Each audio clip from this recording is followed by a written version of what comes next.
Diarrhoea ప్రాణాంతకంగా మారుతోంది. Diarrhoea బారిన పడి ఆసుపత్రులకు క్యూ కడుతున్నారు. ఇప్పటికే ఈ వ్యాధితో చాలా మంది ప్రజలు ప్రాణాలు కోల్పోయారు. తాజాగా మరో మహిళ మరణించడంతో నగరంలో ఒక్కసారిగా కలకలం రేగింది. మరో 10 మంది వరకు ఆసుపత్రిలో చికిత్స పొందుతున్నారు. బాధితుల సంఖ్య పెరుగుతుండటంతో జీజీహెచ్లో బాధితులను మంత్రి విడుదల రజని పరామర్శించారు. ఆహారం, నీటి నమూనాలను పరీక్షల కోసం ప్రయోగశాలకు పంపించామని మంత్రి పేర్కొన్నారు.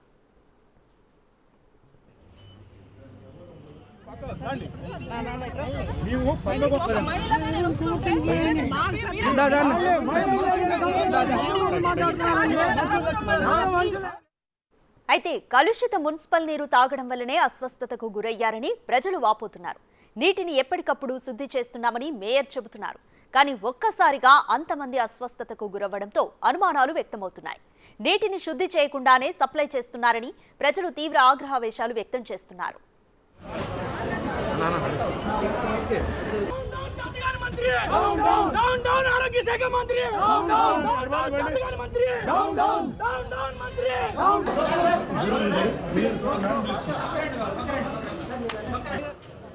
నగరంలోని శారదా కాలనీలో మున్సిపల్ నీటిని తాగి పలువురు తీవ్ర అస్వస్థతకు గురయ్యారు.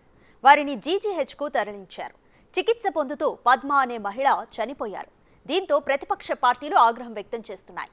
నగరంలో కలుషిత నీరు సప్లై చేస్తున్నారంటూ టీడీపీ, కాంగ్రెస్, సిపిఎం, సిపిఐ పార్టీలు ఆందోళన చేపట్టాయి.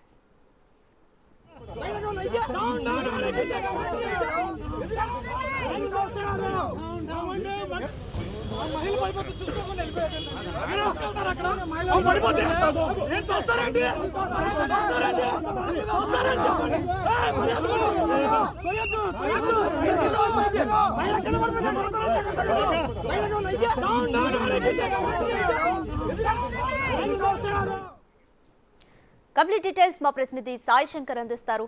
సాయి శంకర్, గుంటూరులో డయేరియా ప్రాణాంతకంగా మారుతుంది. అయితే కలుషిత మున్సిపల్ వాటర్ ని తాగే ఇలా అవుతున్నామని ప్రజలు కూడా వాపోతున్నారు.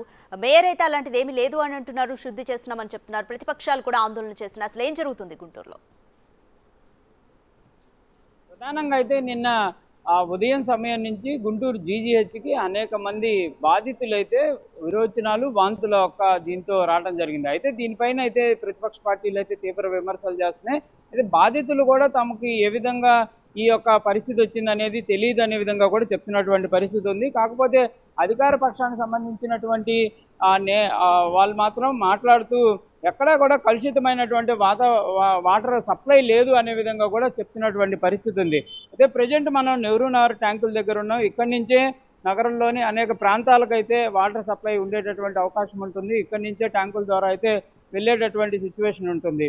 ఉదయం సమయంలో టీడీపీ నేతలు కూడా ఇక్కడికి వచ్చి వీటికి సంబంధించినటువంటి టెస్టింగ్లు కూడా వాళ్ళైతే టెస్ట్ చేసి శాంపిల్స్ని అయితే కలెక్ట్ చేసుకొని వెళ్ళినటువంటి పరిస్థితి ఉంది.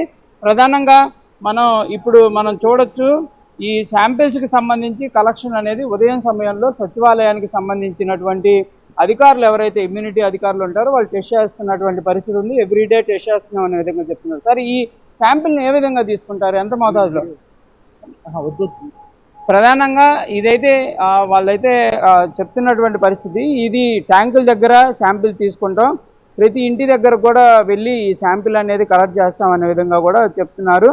కాకపోతే ఇక్కడ వాటర్ అనేది వచ్చేటటువంటి వాటర్ ఎక్కడా కూడా కలుషితం అవుతున్నటువంటి పరిస్థితి లేదనే విధంగా వాళ్ళైతే చెప్తున్నారు. దీనిని టీడీపీ వాళ్ళు అయితే ఒక అంశం చెప్తున్నారు. అయితే ఇదంతా శాంపిల్ కలెక్షన్ అనేది ట్యాంకుల దగ్గర చేస్తున్నారు. ఇంటికి వెళ్ళే దగ్గర కొంత లీకేజ్ వల్ల ఇంటికి మురికి నీళ్లు వెళ్తున్నాయి అనే విధంగా కూడా వాళ్ళైతే చెప్తున్నటువంటి పరిస్థితి ఉంది. అధికారులు మాత్రం మేము అప్రమత్తంగానే ఉన్నాం, ఎవ్రీడే ఇళ్ల దగ్గరికి వెళ్తున్నాము, ప్రతి లైన్కి వెళ్ళి టెస్ట్ చేస్తున్నాం అనే విధంగా చెప్తున్నారు. ఏదైనప్పటికీ మాత్రం బాధితుల సంఖ్య మాత్రం పెరుగుతున్నటువంటి నేపథ్యంలో నిన్న ఆరోగ్య శాఖ మంత్రి కూడా జీజీహెచ్ని విజిట్ చేయడం జరిగింది. బాధితులకి భరోసా కల్పిస్తాము, కంపల్సరీగా దీనిపైన ఏమన్నా ఎక్కడైనా కనుక ఇబ్బందికర పరిస్థితులు ఉంటే చర్యలు తీసుకుంటామనే విధంగా చెప్పడం జరిగింది. వాటర్తో పాటు ఎవరైతే బాధితులు జీజీహెచ్కి చికిత్స కోసం వచ్చారో వాళ్ళ శాంపిల్స్ కూడా కలెక్ట్ చేసి ల్యాబ్లకు పంపిస్తాము, వచ్చినటువంటి రిపోర్ట్ ఆధారంగా చర్యలు తీసుకుంటామనే విధంగా చెప్తున్నటువంటి పరిస్థితి ఉంది. బాధితుల సంఖ్య ఈ రోజు కూడా పెరుగుతుందనే విధంగా కూడా జీజీహెచ్కి సంబంధించినటువంటి సిబ్బంది అయితే చెప్తున్నటువంటి పరిస్థితి ఉంది. మరి మేయర్ మాత్రం ఎక్కడా కూడా కలుషిత వాతావరణం, నీరు సప్లై లేదంటున్నారు. ఇద్దరి మధ్య కోఆర్డినేషన్, అంటే ఇటు కార్పొరేషన్కి సంబంధించి కానీ ఆరోగ్య శాఖ మధ్య కొంత వాళ్ళ మధ్య కొంత డిఫరెన్స్ అనేది క్లియర్గా కనిపిస్తున్నటువంటి పరిస్థితి ఉంది. కానీ ప్రతిపక్షాలు మాత్రం ఒకే డిమాండ్ చేస్తున్నాయి, చనిపోయినటువంటి మహిళకి ఎక్స్గ్రేషియా ఇవ్వాలి, దాంతోపాటు బాధితులు ఎవరైతే ఉన్నారో వాళ్ళందరినీ కూడా ప్రభుత్వమే ఆదుకోవాలి, వాళ్ళకి ప్రైవేటు హాస్పిటల్లో చికిత్స అందించాలనే విధంగా కూడా వాళ్ళు చెప్తున్నటువంటి పరిస్థితి ఉంది. ఉదయం నుంచి మాత్రం కార్పొరేషన్ అధికారులు మాత్రం అన్ని రకాల చర్యలకు సంబంధించి శానిటైజేషన్ కానీ, ఈ ట్యాంకుల దగ్గరకు వచ్చి సప్లైకి సంబంధించినటువంటి విధానంలో ఎక్కడన్నా లోపాలు ఉన్నాయనేది మాత్రం పరిశీలిస్తున్నటువంటి పరిస్థితి అయితే ప్రజెంట్ కనిపిస్తుంది. Right, thank you Sai Shankar.